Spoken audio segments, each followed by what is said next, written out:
को सपोर्ट करना चाहूंगा। इन्होंने ऑलरेडी बता दिया था। देखिए, हमें पता है श्री ओबामा, श्री सार्कोजी और बाकी लोग जो हेड्स हैं, उन्होंने अपने ऑफिस से डिक्लेयर किया अपने देशों को कि 2020 तक हमारे हर एक सिटीजन को कम से कम 30 MB मिलेगा और आधे % जो कंट्री के हैं उनको 100 MB मिलेगा। तो ये प्रायोरिटी उन सरकारों ने अपने हाईएस्ट ऑफिस से डिक्लेयर की। हमारे यहां क्या हुआ अभी तक? हमने तो इस तरफ कुछ ध्यान दिया ही नहीं। हम तो मोबाइल में खुश हैं, लेकिन क्या हम ये चाहेंगे कि डेवलप्ड वर्ल्ड 40 डेवलप्ड कंट्रीज हैं, वो हमसे इसी में प्लानिंग में भी आगे निकलते रहे, इंप्लीमेंटेशन में भी आगे निकलते, हम पीछे रहते हैं?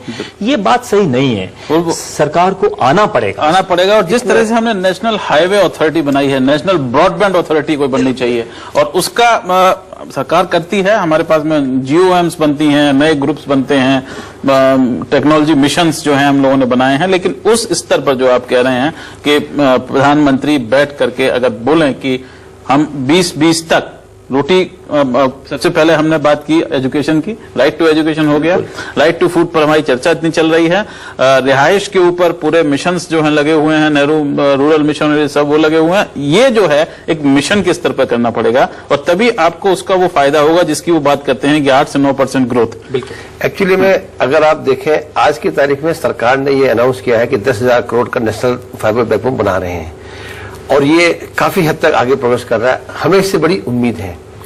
एक बात मैं और कहनी चाहता हूं, हर कंट्री में स्कीम्स है, इंसेंटिव्स है, हमारे यहां भी है। समहाउ डाउन द लाइन हमारी पॉलिसी है इंसेंटिव देने का ऑपरेटर को, चाहे वो फिक्स लाइन का हो, चाहे मोबाइल का हो, चाहे इंटरनेट का हो। जिस समय मिस्टर ओबामा ने USA में ब्रॉडबैंड अनाउंस किया और अनाउंस किया कि $7.2 बिलियन की ग्रांट देंगे, तो वो कोई भी फैसिलिटी ऑपरेटर को नहीं दी गई, वो यूटिलिटी को दी गई। उसको कौन डिस्ट्रीब्यूट कर रहा है? Department of rural development. Consumer को मिली वो? नहीं सर, वो मिली है डिपार्टमेंट ऑफ रूरल डेवलपमेंट को, डिपार्टमेंट ऑफ हेल्थ को।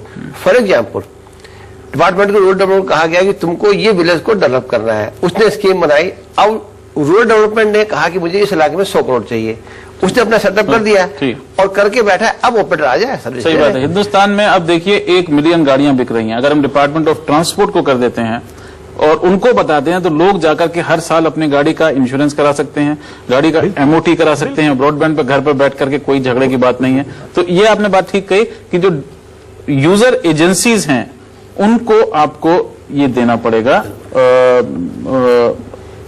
और साथ ही जो प्रोवाइडर्स हैं, सर्विस प्रोवाइडर्स हैं, जैसे exploitation of the basic infrastructure itself through broadband, ठीक जैसे आप कह रहे हैं। इसका इंडियन सोल्यूशन निकाला है, हमारी कम थोड़ा सा करती है। गवर्नमेंट इतना सब्सिडी शायद नहीं दे पाएगी, हालांकि गवर्नमेंट एक नेशनल ब्रॉडबैंड पॉलिसी बना रही है, बट उसमें उनका एक बेंचमार्क 1/4 मेगाबिट है। वर्ल्ड 10, 20, 50, 100 मेगाबिट की बात कर रहा है। हमने सिर्फ प्राइवेट इनिशिएटिव और प्राइवेट फंड्स यूज करते हुए द्वारका में 60,000 घर ब्रॉडबैंड इनेबल करने का प्लान बनाया है, जो ऑलरेडी चालू है। हर घर को गारंटीड 100 मेगाबिट्स मिलेगा, जो इंडिया में कहीं नहीं हुआ है। तो गवर्नमेंट जहां तक सपोर्ट कर पाए बहुत ही अच्छा है, बट गवर्नमेंट की प्रायोरिटी। बिजनेस मॉडल क्या होगा फिर उसका आपका? उसमें नेटवर्क हम बिछाएंगे और जो भी ऑपरेटर हैं जो विलिंग हैं वो आके कनेक्ट करेंगे। उसमें ये प्रॉब्लम तो नहीं हो जाएगी जो हमारी केबल इंडस्ट्री के साथ में हो गई थी? नहीं, इसलिए क्योंकि एक ही इंफ्रास्ट्रक्चर रहेगा। तो जिसको एक्चुअली कंज्यूमर की चॉइस है कि आप ऑपरेटर ए को चाहते हैं, बी को चाहते हैं, सी को चाहते हैं, या तीनों को इकट्ठे चाहते हैं। नहीं बिल्कुल। एक्चुअली में अगर आप ठीक आप बात कर रहे हैं, अगर आप परमिट करें, टॉपिक तो आपका है, लेकिन आप मेरे मेंबर हैं जी, और मैं इनको सारे संसार में बेचता हूँ जी, इनकी कंपनी के प्रोडक्ट को। आज आपके घर में ब्रॉडबैंड लगाना है, एक कंपनी एयरटेल आएगी, रिलायंस आएगा, टाटा, सब अपने सामान लाके चले जाते हैं। इनके पास वो सिस्टम है, वर्ल्ड में किसी के पास नहीं है, और ये कोरिया में, जापान सब जगह एक्सपोर्ट कर रहे हैं। एक सिस्टम लगा दिया, अब उसमें जो मर्जी आ जाओ। बिल्कुल ठीक है। अब मतलब आपने जो है लाइन लगा दी है, उसके ऊपर जो सर्विस प्रोवाइडर है वो आपको एनीबॉडी कैन कम। इसमें बोल सकते हैं ओपन एक्सेस। ओपन एक्सेस बिल्कुल ठीक है। जैसे कह रहे हैं कि बेसिक जो मेन सर्विस प्रोवाइडर वो आए, अपना अपना इंटरकनेक्ट ले ले, दुनिया भर में, और आपकी चॉइस है जो ले। दुनिया भर में पावर लाइन ऐसे ही है कि आप पावर लाइन जो है वो सरकार लगाती है और उस पर पावर कंपनीज जो हैं अलग अलग अपनी पावर डिस्ट्रीब्यूशन बेचती हैं, वो करती हैं, कोई बात नहीं। और इसमें भी जो बात आप कह रहे थे, हमारे मुल्क में शायद ये एक कानून अगर सरकार बना दे कि नए जितने भी फ्लैट्स बनेंगे, कॉन्डोमिनियम्स बनेंगे, उनमें ब्रॉडबैंड की लाइनिंग जो है ऑलरेडी होनी चाहिए। ब्रॉडबैंड टीवी की हम करते हैं आजकल, बिल्कुल ब्रॉडबैंड की भी होनी चाहिए। उससे फायदा ये होगा कम से कम कि लोगों को आसानी होगी अगर किसी को कनेक्शन चाहिए। अगर आपके 800 फ्लैट हैं एक कॉलोनी में जो कि सब जगह बन रहे हैं, बिल्कुल सही। ब्रॉडबैंड एक तो होना चाहिए, मल्टीपल चॉइस होनी चाहिए, और ये भी है कि गवर्नमेंट इंसेंटिव शायद नहीं दे सकती। अर्बन एरियाज में एक्सपेक्ट करना भी शायद गलत है, बट आप नई रियल एस्टेट को कैटेगराइज कर सकते हैं। जैसे कोरिया में होता है, गोल साहब बता सकते हैं, 1 star, 2 star, 3 star, 4 star category है सिर्फ ब्रॉडबैंड पे। जैसे ग्रीन होम हम कहते हैं, वैसे ही ब्रॉडबैंड इनेबल्ड होम की भी कैटेगरी है। उससे बिल्डर को भी कमर्शियल रिटर्न मिलता है, एंड जो कंज्यूमर मूव इन करते हैं उनको इमीडिएट फैसिलिटी इतनी बड़ी है मिलता है कि आप चाहे स्मार्ट डिवाइस कनेक्ट करें, टीवी करें, इंटरनेट करें, घर से वीडियो कॉन्फ्रेंस करें, हाई डेफिनेशन कंटेंट अपलोड करें। बिल्कुल ठीक आप बात कर रहे हैं। और इस समय अमेरिका में सबसे बड़ी जो कंपनी जो है और कॉमकास्ट, उसने ये सारी चीजें जो आप कह रही हैं वो ऑलरेडी अवेलेबल वहां पे की हुई हैं पिछले कई सालों से। कि आप घर के अंदर जाइए, अपना टीवी आपने एक उसमें लगाया, आपने अपना ब्रॉडबैंड एक उसमें लगाया, और पूरा घर आपका जो है वायर्ड है, वायरलेस आपने ऑन किया, और जी से in America you are good to go. और उनके पास सबसे ज्यादा वॉइस के सब्सक्राइबर भी हैं, और उनके पास इंटरनेट के सब वेराइजन से ज्यादा हैं। हाँ, बिल्कुल। तो ये देख लीजिए आप। तो इसका मतलब कनेक्टिविटी जो है वो हर एक लेवल पर है, जिसमें कि पूरे घर में जो भी व्यक्ति है, आपको दूध मंगाना है तो आप दबा करके बता सकते हैं ग्रोसरी को कि मुझे इतना दूध मंगाना है, और वो आएगा। आपका फ्रिज अपने आप डायल करेगा सुपर मार्केट को कि दूध कम हो गया है, दूध कम हो गया है तो सुपर मार्केट से आएगा। हाँ। तो ये जो है अभी उस लेवल तक नहीं होगा, लेकिन जब आपने दूध की हम बात करते हैं तो हमें ये भी बात करनी पड़ेगी आने वाले दिनों में जो हमारे रूरल एरियाज हैं, ये जो अभी तक हमने अर्बन जो यहाँ पे बात की, उनको ब्रॉडबैंड से किस तरह से जोड़ा जाए, और किस तरह की सुविधाएं और किस तरह की नीतियां जो आप बात कर रहे हैं, सरकार क्या करे जिसकी वजह से कनेक्टिविटी वहां पर बढ़े। अभी कुछ देर में बता दें।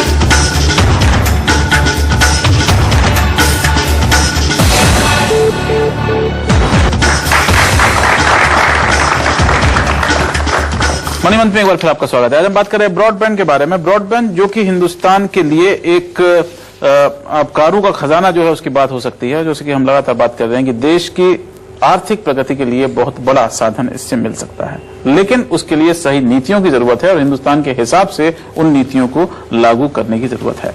तमाम यहाँ लोग बैठे हुए हैं और सब ये ब्रॉडबैंड यूजर्स हैं, अभी इनके सवाल उठाएंगे, लेकिन पहले मैं आपसे ये सवाल उठाता हूं, अगर हमारे मुल्क में अभी भी समस्या इस बात की है, आपने देखा टेलीकॉम सेक्टर में कंट्रोवर्सीज है, सब है, ट्रांसपेरेंसी नहीं है, क्या आपको लगता है कि ट्रांसपेरेंसी इसमें अभी से होना बहुत जरूरी है ताकि जो पेड़ बोया जा रहा है ब्रॉडबैंड इंडस्ट्री का इतना बड़ा, वो शुरू से ही ट्रांसपेरेंट? पूर्ण जी, दो बातें हैं। एक तो टेलीकॉम सेक्टर में कंट्रोवर्सी तो उसका हिस्सा है, उसके ग्रोथ के साथ साथ चलेगी, इसको हम कुछ नहीं कर सकते। दुनिया भर में यही हुआ है, दुनिया भर में हुआ है, क्योंकि टेक्नोलॉजी अलग अलग आती है, एक दूसरी टेक्नोलॉजी में कंपटीशन होता है और कंट्रोवर्सी चलती रहती है। मेरे ख्याल से तो ट्रांसपेरेंसी सबसे ज्यादा टेलीकॉम सेक्टर में ही है आज की तारीख में। आप कुछ भी गवर्नमेंट करती है, अगले दिन अखबार में सबको पता लग जाता है। ट्रांसपेरेंसी हमको प्रॉब्लम नहीं है। हमको जैसे बताया था कि एक हमको नेशनल ब्रॉडबैंड पॉलिसी चाहिए। नहीं, मैं आपको बताऊं ट्रांसपेरेंसी कैसे कमी। आपने बीएसएनएल की लाइन ली ब्रॉडबैंड की, आपको कंप्यूटर पे दिखाएगा 100 MB, लेकिन वो कभी मिलेगा थोड़ी आपको। वो एक कंज्यूमर की बात कर रहा हूं। वो एक सेपरेट टॉपिक है, और क्योंकि स्पीड जो आप देखते हैं कंप्यूटर पर या मोबाइल पर, वो सिर्फ आपके कंप्यूटर से वहां तक की है, लाइन तक की है। उसको कंट्रोल चेक करना एक डिफरेंट फिलॉसफी है जो केवल सिंगापुर ने किया है, लेकिन वो एक बहुत सेपरेट टॉपिक हो जाता है। उनके यहाँ क्या है कि सेपरेट कंप्यूटर लगा रखे हैं जो स्पीड चेक करते हैं, क्योंकि सिंगापुर ने कमिट कर रखा है कि मैं 1 GB से कम नहीं देते। हाँ, ये तो मिनिमम रिक्वायरमेंट। तो जो वहां 1 GB देता है, तो वो 1 GB के लिए वो सेपरेट कंप्यूटर कंपनी उसको चेक करती रहती है। हमारे देश में रेगुलेटरी बॉडी है।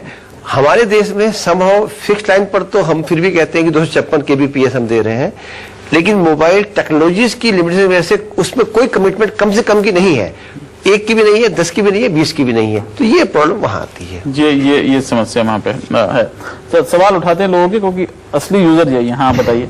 सर हमने बात की डेवलपमेंट की, बट जब पेनिट्रेशन की बात आती है तो रिमोट एरियाज या फिर रूरल एरियाज जहाँ बेसिक इंफ्रास्ट्रक्चर तक नहीं है, तो वहाँ पे पावर या फिर उनके अंदर जो नॉलेज और स्किल एक अलग जो होनी चाहिए ब्रॉडबैंड यूज के लिए, उसके डेवलपमेंट के लिए क्या गवर्नमेंट को एक रूरल डेवलपमेंट डिपार्टमेंट के बेसिस पे आईटी डेवलपमेंट और skill development and maintenance ministry बनाने की जरूरत है या नहीं? ऐसा है, हमारे देश में यूएसओ फंड के नाम से एक बॉडी बनी हुई है जिनके पास काफी पैसा आता है ऑपरेटर से, रेवेन्यू शेयरिंग से, और वो बहुत सी स्कीम बनाते रहते हैं और डिफरेंट गांवों में वो लोग गए हैं। सबसे पहले फिक्स टाइम पे गए थे, अब मोबाइल पे गए हैं, बहुत सारे टावर लगाए हैं और मोबाइल पे जा रहे हैं। वो काफी कुछ मेहनत इस पे कर रहे हैं, आने वाले समय में काफी कुछ होने वाला है। सर यहाँ पे एक चीज और जोड़ना चाहूंगा, ये जैसे आपने बहुत अच्छा सवाल किया है, तो अभी जो TRAI ने एक नेशनल ब्रॉडबैंड प्लान के ऊपर पेपर दिया है, तो उन पेपर के ऊपर कमेंट्स भी गए हैं। कुछ कमेंट्स इस प्रकार के भी गए हैं वहां पे कि आप बिलो पॉवर्टी लाइन फैमिलीज को फ्री ब्रॉडबैंड एक लैपटॉप सब्सिडाइज करके दें और एक मेंबर उन प्रत्येक फैमिली में से उनको ट्रेनिंग करें और उनको ट्रेन द ट्रेनर मेथड से। तो ये जब आप करेंगे तो उनकी जागृति बढ़ेगी। तो किस हद तक वो लोग इसमें शामिल करते हैं अभी पता नहीं है, बट रिकमेंडेशंस गई हैं उस प्रकार से। लेकिन मैं आपको ये एक ऐड कर दूं, आज संसार का सबसे यंगेस्ट सॉफ्टवेयर इंजीनियर इंडिया में है, 8 साल का बच्चा। आज हमारे हिंदुस्तान में अगर आप गांव में जाएंगे तो वो आदमी जो अनपढ़ है वो भी कंप्यूटर पे, नेट पे बैठ के काम करता है। उसको कम से कम इतना मालूम है कि इससे कुछ हो सकता है, लेकिन मैं कैसे करूं ये उसको बताने की जरूरत है, वो अभी पहुंचा नहीं है वहां तक। आप बताइए क्या सवाल है आपका?